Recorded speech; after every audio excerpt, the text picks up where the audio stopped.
guys, magandang araw po sa ating lahat. At ngayon guys, samahan niyo po ako guys, mag-react po tayo guys ng isang napakagandang eksena guys. Napakaganda ng kwento nila, napakagaling nila Idol Mariano. Talagang hinahangaan ko talaga sila guys. Sabi ko, gusto ko talagang i-react ito kasi nakikita ko talaga napaka-creative ng mga batang ito. Kaya guys, samahan niyo po ako guys. Let's do this.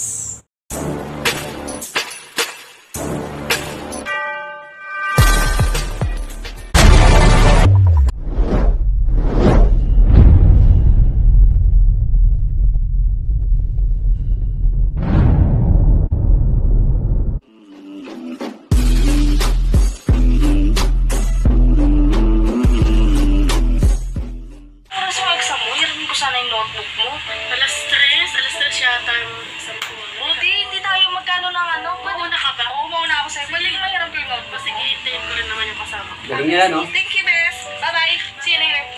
Good luck! Sobrang husay.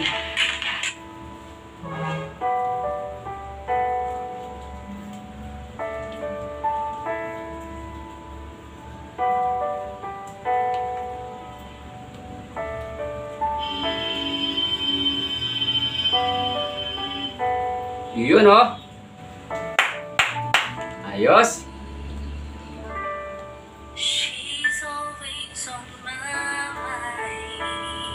Yay!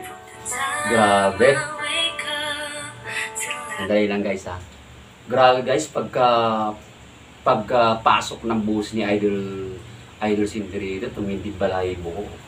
Kaya nga sabi ko nga sa'yo guys, gusto ko talagang i-react ito kasi sila yung kumanta doon sa ginagawa nilang storya dito sa Heaven Knows. At si Idol Mariano rito, napakaganda ng karakter niya rito dahil hindi siya normal na tao. Kumbaga, wala na siya, hindi na siya katulad sa atin. Hindi na siya nakikita ng ibang mga tao. So, ang ganda ng role ni dito, ang ganda ng karakter ni Idol Mariano rito. Si Idol Cindy naman siya po yung estudyante siya rito. So, go ahead. Close my eyes, she is everywhere I go. She's all I know. Grabe, tanda ng boses.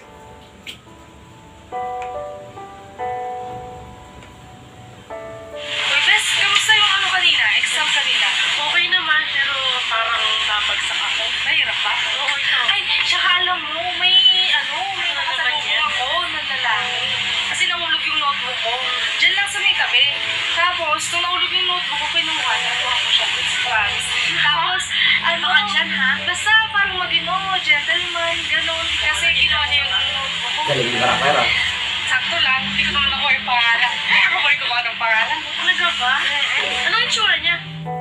Tapos alam mo guys, parang may something talaga sa kanya. Alam mo, dapat nag-review ako nga. Ayan guys, may kilig moment tayo guys, ano? Ang galing niya ang galing ni Idol Cindy rin acting niya. Makikita natin talagang natural lang ang acting niya. Kaya, Idol Cindy, ang galing mo. Saka si Idol Shell Diaz po. Siya po yung siya po yung support role kumbaga. Siya po yung best friend ni Idol Cindy rito. Mahusay. Ay, pero naiisip ko siya. Naku, Bes, mag-review ka na sa second subject na. Hirap pa naman tayo sa Ay, di ba ikaw yung nakapulot ng notebook ko? Nakalimutan kong magpa-thank you. Thank you nga pala, ha?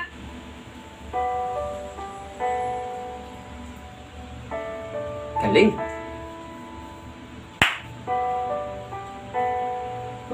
Hindi balahibo ko.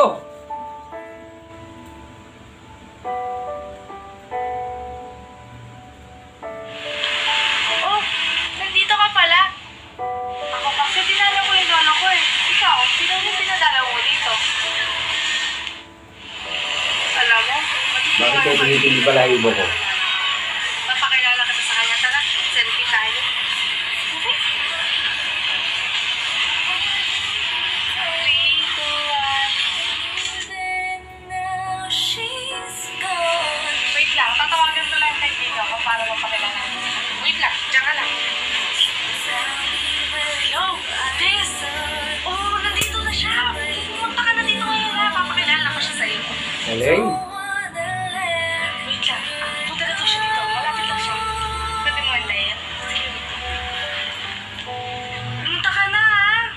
muna tayo.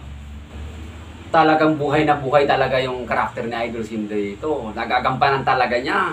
Kaya yung sinasabi ko sa inyo guys, magagaling talaga sila. Napaka-creative ng director na ito. Sino kaya ang director dito? Sino kaya yung, sino kaya yung bumuhay sa istorya na ito? Sino kaya yung, kumbaga, ito ang dapat gawin natin, ito ang dapat gawin natin. Kasi nga, sila ay mga ano pa naman sila, kumbaga, hindi pa naman talaga totally sila nakapunta sa mga malaking mga show, kumbaga, katulad ng mga ABS-CBN. Pero, napakagaling nila ni Idol Cindy rito. Yung director nila, nagagalingan talaga ako. Alam niyo bakit guys? Pag pinapanood ko guys, ang ganda ng flow ng kwento. Si Idol Mariano, nagagampanan niya yung karakter niya. Yung pagiging ganun niya, nagagampanan niya. Yung best friend naman ni Idol Cindy, napakahusay rin. At of course, si Idol Cindy talaga, binubuhay talaga niya yung kwento talaga. Ang galing talaga niya. Congrats. Wait lang ha. Hintayin natin yung best friend ko. Pupunta na siya. Papakilala ko sa akin. Oh! Ayun na pala siya eh! Nasaan na yun? Nawala? Nawala. Uy, Bes! Bes! Paano ka? Umuwi na tayo. Oras na. Hindi, may papakilala ako sa'yo. Yung pumulot ng notebook ko nung nakaraan. Kaya kita pinapunta. Kasama ko siya? Kasama ko. Tingnan mo, may picture kami dalawa. Bes. Tingnan mo, may kilala mo na siya. Ito, Bes, oh. Ito pa yung picture niya, oh. Ito, Bes, oh. Ito pa yung picture niya. Oh. Sabi ko sa'yo, nag-selfie kami. Bes, nahihibang ka na. Wala ka namang kasama siya. Hindi, kasama ko siya. Sus, Bes, wala kang kasama, Bes. Nahihibang ka na. Nakugutom ka na. Kumain na lang tayo. Ayaw mong maniwala sa akin. So, kanina natin ko parang kasama ko pa nga. Sabi ko pa nga, papakilala kita. Bigla siya nawala. Bes, gutom lang yan. Kain na lang natin. Wow!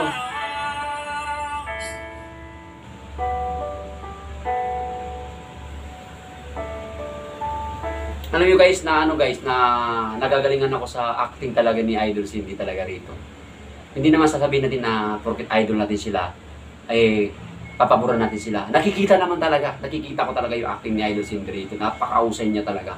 Siguro kung mayroong pang maghawa kay Idol Cindy, alam mo yung tipong mayroong may kukuha pala.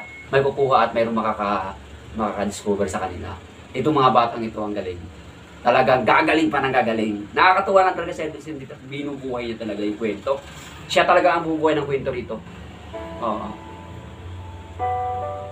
Hindi ko na siya nakikita. Kung gagawin ko, nandito lang yun eh. Hindi na siya nagpapakita. Bes, hindi ko na siya nakikita. Hayaan mo na kaya siya, Bes. O kaya, gusto mo, i-search natin siya. Para malaman din natin kung saan siya nakatira. Pwede, i-search natin sa Facebook. Tara, samahan mo.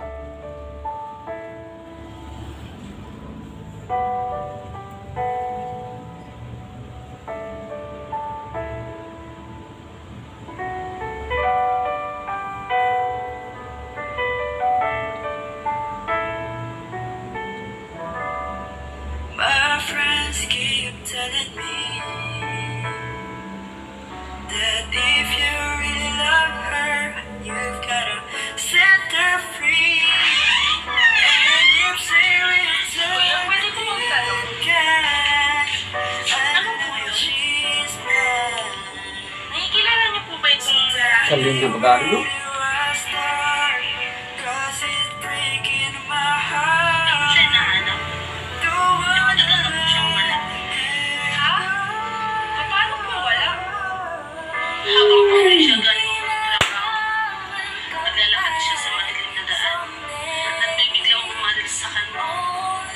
Base sa mga taong nakakita, halos isang taon na siyang wala at dalawa na lang kami ng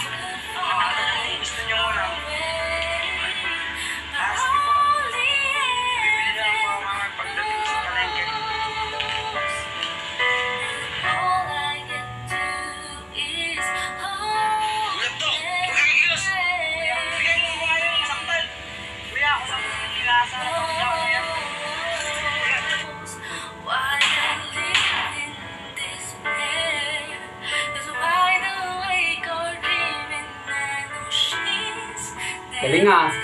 Ayos. Nakakita. Halos isang taon na siyang wala.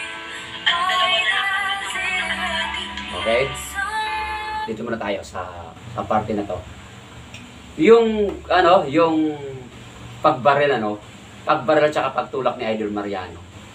Simple lang. Simple lang talaga. At saka yung pagtutok po ng kutsilyo doon, simple lang din. Pero, ma-appreciate natin na talagang, talaga sila, nag-i-effort sila. At saka yung pagbaril, okay ako doon sa pagbaril. At saka yung jerk ni Idol Mariano, kahit although wide shot yung ginagawa nila, yung pag-jerk ni Idol Mariano, okay po yung acting ni Idol Mariano doon. Tapos yung pagbagsak pa, tapos yung pagkuha ng camera nila, yung cameraman nila, yung dugo. Ang galing talaga. Simple lang pero may dating. Yun yung maganda dyan eh. Simple lang pero may dating. Wala nang mga maraming kokojiboreche. Ang nakikita ko, simple pero may impact talaga siya. Ang galing nila. Ang galing! Woo!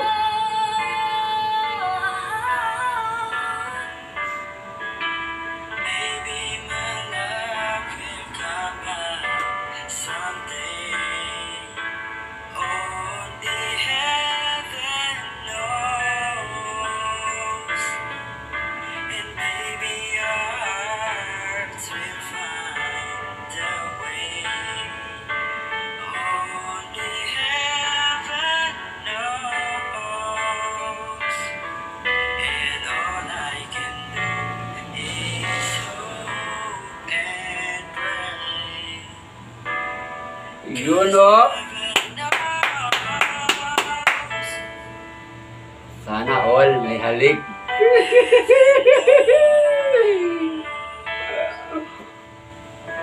Sana all. Heaven knows. Congrats. Napakagaling. Yan guys ha. Yun lang po ang ating reaction for today. Napakagaling talaga nila Idol Mariano at Cindy guys. Napakagaling ng gumawa ng kwento na ito. Napakasimple lang po yung ginawa nila. Napakasimple lang po yung storya. Napakasimple lang po yung mga movement na ginagawa nila guys. Pero may dating guys. Kaya Idol Mariano at Cindy po at sa mga kasama mo, congratulations po sa lahat ng mga artista, sa lahat ng mga cast na ginamit sa story na ito.